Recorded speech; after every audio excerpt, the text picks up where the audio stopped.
بسم اللہ الرحمن الرحیم۔ السلام علیکم ناظرین، ابتدا کے ساتھ میں ہوں آپ کا میزبان سبوق سید۔ صبح بخیر ناظرین، آج ہم ایک بڑے اہم ٹاپک پر گفتگو کرنے جا رہے ہیں، اور وہ ٹاپک یہ ہے کہ ہم سب مذہب کے ساتھ جڑے ہوئے ہیں، اور ہم میں سے ویسے بہت کم ہی لوگ جانتے ہیں کہ مذہب کا اصل مقصد کیا ہے اور مذہب ہم سے کس بات کا تقاضا کرتا ہے۔ اور یہ سوال بھی بڑا اہم ہے کہ کیا مذہب صرف عبادات کا اور ظاہری احکامات اور رسوم کا مجموعہ ہے، اور اس کے ساتھ ساتھ ہی کہ کیا یہ کوئی انسان کی فکری، اخلاقی اور روحانی آزادی کے بھی کوئی راستے فراہم کرتا ہے۔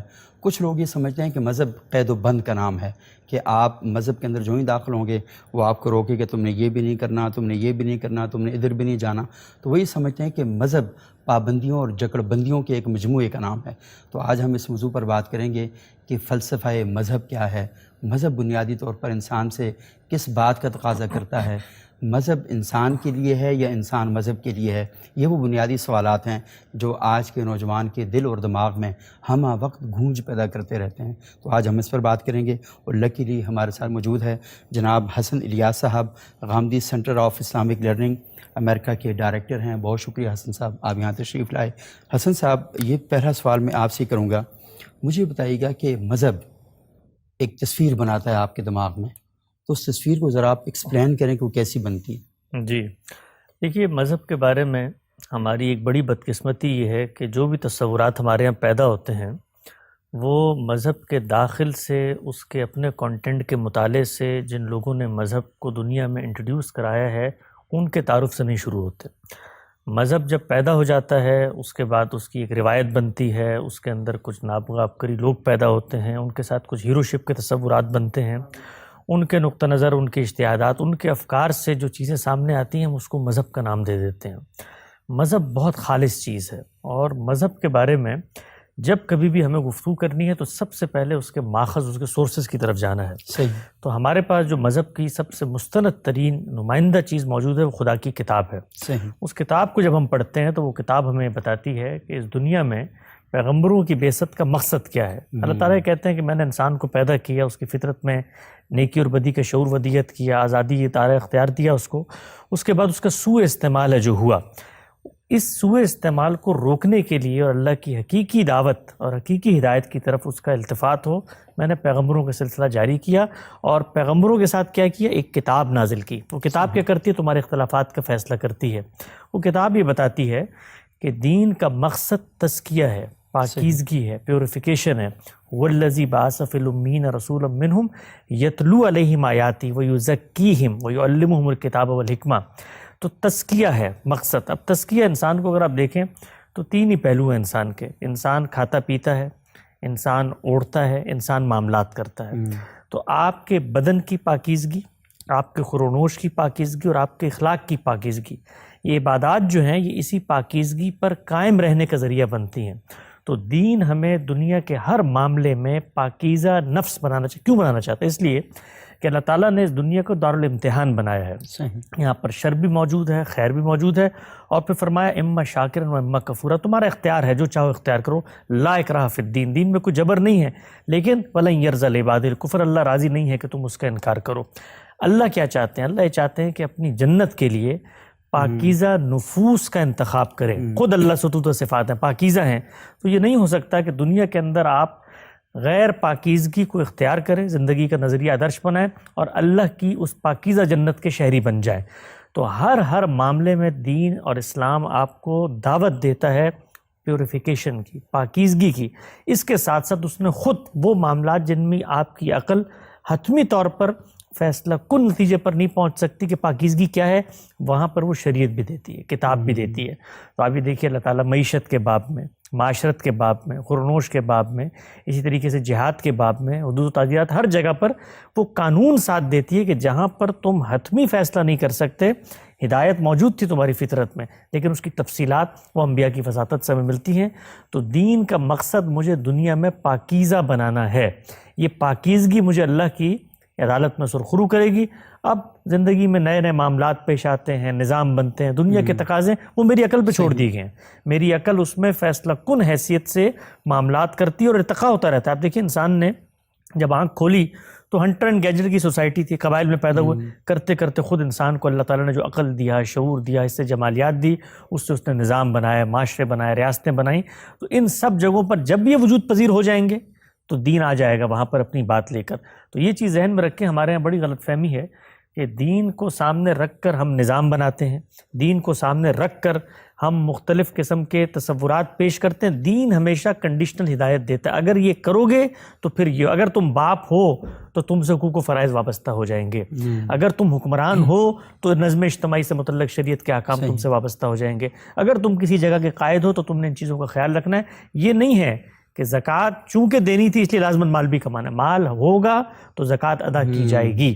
تو معاشرہ بن گیا، حکومت آپ کو مل گئی، اکثریت مسلمانوں کی ہے، تو نظم اجتماعی سے متعلق بھی اللہ نے احکامات دیے اور اس کے بارے میں فرما دیا ہے وَمَن لَّمْ يَحْكُم بِمَا أَنزَلَ اللَّهُ فَأُولَٰئِكَ هُمُ الْكَافِرُونَ فَأُولَٰئِكَ هُمُ الْفَاسِقُونَ. تو اس ترتیب کو بالکل درست رہنا چاہیے. آپ دیکھیے کہ سوسائٹی کہاں کھڑی ہے، آپ کا سوسائٹی میں کیا رول ہے، اس سے متعلق آپ سے ذمہ داریاں پیدا ہوتی چلی جائیں گی. ایک عام آدمی جو ریڑھی لگاتا ہے، جو مزدوری کرتا ہے، اس پر یہ دین نے فریضہ نہیں عائد کیا کہ آپ اٹھیں اور پوری دنیا کے اندر اسلام کا نفاذ کرتے ہیں، آپ اٹھیں اور پوری سلطنت کے اندر جو ہے وہ شریعت. ہمارے یہاں آپ دیکھیے آج کل جو لوگ اٹھتے ہیں کہ جی ہم اٹھ رہے ہیں اور اب ہم اس سلطنت کے اندر یہ آپ سے متعلق ہدایت نہیں تھی. جس وقت آپ حکمران بن جاتے ہیں، ہاں حکمرانوں کا انتخاب آپ نے کرنا ہے تو دین کی ہدایت کو پیش نظر رکھیں. آپ ان لوگوں کا انتخاب کریں جو مذہب کی حقیقی روح کو لے کر آگے چلتے ہیں. تو مذہب بہت سادہ، بہت واضح، بہت بین ہے، اور مقصد کیا ہے؟ تزکیہ، تطہیر، پاکیزگی. صحیح. اچھا، یہ بہت ہی بنیادی باتیں آپ نے کہی ہیں، اور تھوڑا سا میں آپ سے جاننا چاہوں گا کہ قرآن کی جو آیت ہے کہ وَمَن لَّمْ يَحْكُم بِمَا أَنزَلَ اللَّهُ فَأُولَٰئِكَ هُمُ الْكَافِرُونَ فَأُولَٰئِكَ هُمُ الْفَاسِقُونَ والمنافقون، یہ تینوں چیزیں بیان کی گئی ہیں.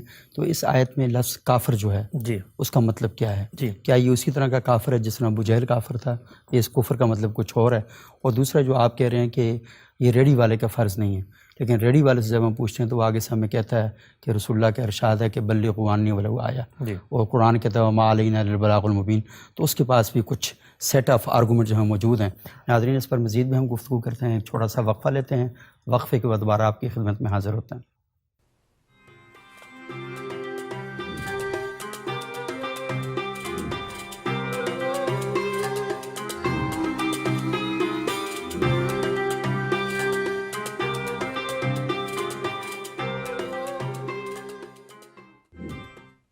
ناظرین، وقفے کے بعد ایک بار پھر پروگرام میں خوش آمدید. آج ہم گفتگو کر رہے ہیں کہ مذہب کا وظیفہ کیا ہے، مذہب کا مقدمہ کیا ہے، مذہب کا مقصد کیا ہے، اور ہماری زندگیاں مذہب کی وجہ سے کیا خوبصورت ہو رہی ہیں، یا اہل مذہب کی کچھ باتوں کی وجہ سے وہاں پرابلم کریٹ ہو رہے ہیں.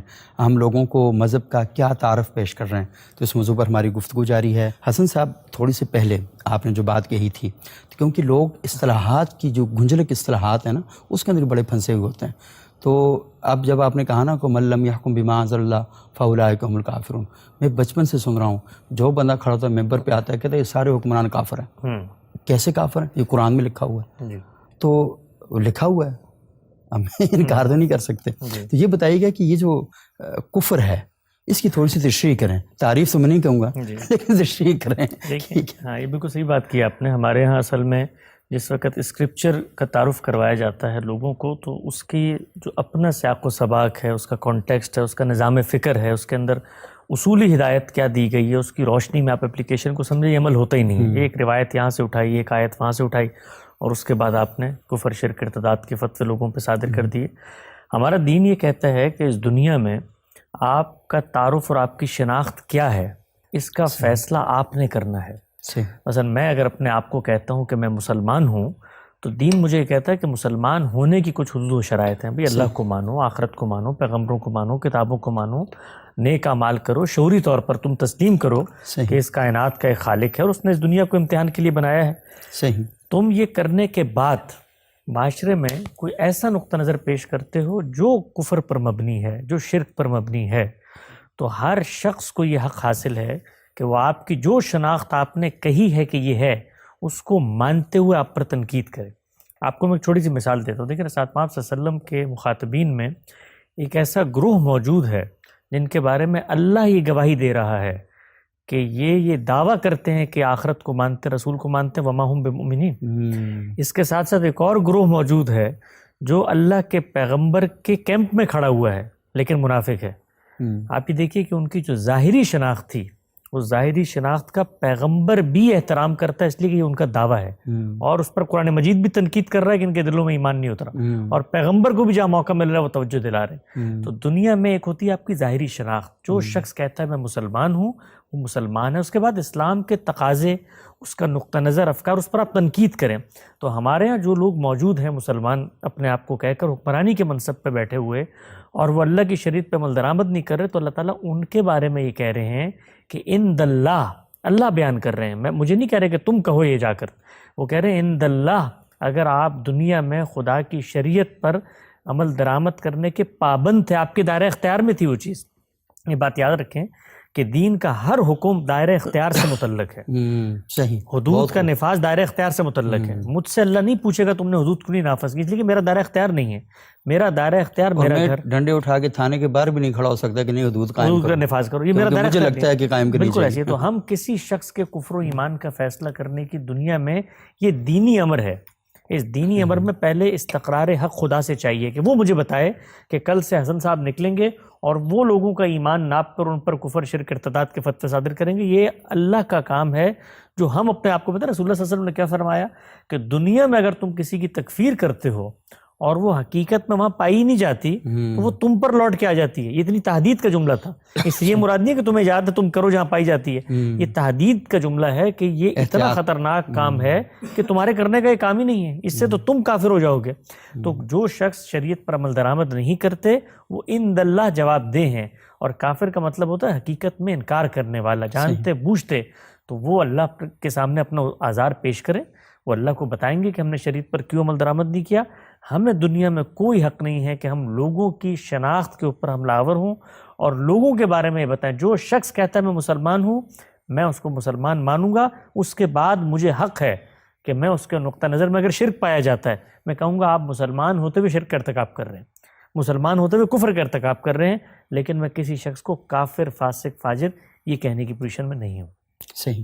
اور یہ جو ایک روایت ہے نماز کے بارے میں، من ترک الصلاۃ متعمدا فقد کفر، وہاں سے ہمیں تھوڑی سی چیز واضح ہوتی ہے کہ جس نے جان بوجھ کر نماز کا انکار کیا، یعنی اسے پتہ ہے کہ نماز ہے لیکن اس کے باوجود اس کا انکار کرتا ہے، تو اس کا مطلب ہے کہ تکفیر کرتے ہوئے ہمیں اس بات کا یہ ہے کہ اگلا جو بندہ ہے وہ کس مقام پہ کھڑا ہے. میری ذہنی صلاحیت اتنی نہیں ہے کہ میں آپ کی بات کو سمجھ سکوں. جی بالکل ایسے. تو آپ میرے اوپر کیسے فتویٰ اور یہ کفر جو ہے یہ یہاں پر کسی شخص کو جو اصطلاحی کافر قرآن مجید میں زیر بحث ہے، وہ تو پیغمبر کا آپ کی موجودگی میں جانتے بوجھتے انکار کرنے والے ہیں. کافر ایک اصطلاح ہے، ایک تو عربی کا لفظ ہے کفر، آپ اس کا اطلاق کریں وہ انکار کرنے پہ بھی آتا ہے، وہ حقیقت سے شروع ہو کر آخر میں چلا جاتا ہے. لیکن جو کافر قرآن مجید میں زیر بحث ہے وہ رسول اللہ صلی اللہ علیہ وسلم کا جانتے بوجھتے انکار کرنے والا. آج کے دور میں کون شخص جانتے بوجھتے انکار کر رہا ہے یہ میں نہیں جانتا، لہٰذا اس کا اپنا دعویٰ کیا ہے. اللہ کے رسول کو علم تھا اور اللہ نے بتایا تھا، اس لیے کہا کہ یا ایھا النبی جاہد الکفار والمنافقین واغلظ علیہم، اور یہ بھی بتایا اللہ نے کہ یہ اس وقت خدا کے پیغمبر نے حق واضح کر دیا ہے. یہ پیغمبر اس لیے بھیجا گیا ہے کہ حق واضح کرتا ہے اور اس کے بعد وہ حجت باقی نہیں رہتی، اور ان کے ساتھ پھر انجام ہو جاتا ہے وہی جو آخرت میں ہوتا ہے. تو یہ بنیادی نقطہ ہے، اس کو ہمیں سمجھنا چاہیے کہ ہم کسی شخص کے کفر و ایمان کا فیصلہ کرنے کے لیے دنیا میں سرے سے بھیجے ہی نہیں گئے ہیں. لوگوں کا دعویٰ ہے، کوئی کہے میں غیر مسلم ہوں تو بس وہ غیر مسلم ہے، ایک مسلمان ہے غیر مسلم ہے. کافر کا مطلب ہوتا ہے جانتے بوجھتے حق کا انکار کرنا. آپ دیکھیے یہ کیوں اہم بات ہے، اس لیے کہ قرآن مجید میں 10 جگہ پر ان کفار کے ساتھ پھر چند احکامات دیے گئے ہیں. ان کو آپ سلام نہیں کریں گے، روایت میں آتا ہے. ان کو اگر وہ آپ کی نسل میں تو ترکہ نہیں ملے گا، وہ دنیا میں رہ نہیں سکتے. ان کفار کے بارے میں اللہ تعالیٰ نے بتایا تھا پیغمبر کی موجودگی میں کہ ان کا انجام یہ ہونے جا رہا ہے. ترک موالات کا حکم ہے، یہ بتایا یہ کفار تمہارے دوست نہیں ہو سکتے. تو یہ غلط فہمی پھر پیدا ہوتی ہے ہمارے ہاں، تو بہت سے جو پرابلم ہو یہاں سے کریٹ ہو جاتے ہیں. بالکل.